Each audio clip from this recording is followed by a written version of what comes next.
Consoli assolto, archiviata la denuncia fatta nei confronti dell'ex amministratore delegato di Veneto Banca. Le vendite di azioni dell'istituto di credito di Montebelluna, almeno quelle avvenute in tempi meno recenti, non sono state una truffa. La decisione farà discutere.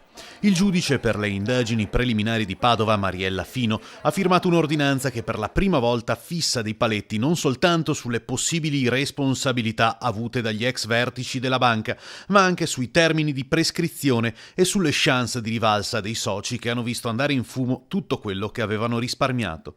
Tutto nasce dalla denuncia di un pensionato che era rimasto colpito dal crollo del valore dei titoli della banca, titoli acquistati tra il 2006 e il 2008 per un valore all'epoca di 120.000 euro.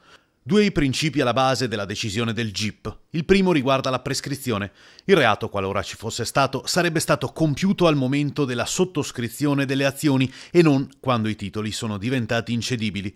Quei fatti, scrive il magistrato, sono mere conseguenze. Il giudice però va oltre, quando precisa che, essendo la notizia di reato infondata, va accolta la richiesta di archiviazione. In pratica, se nel 2008 il risparmiatore ha acquistato titoli il cui valore negli anni successivi è precipitato, non può essere accusato di truffa l'ex amministratore delegato.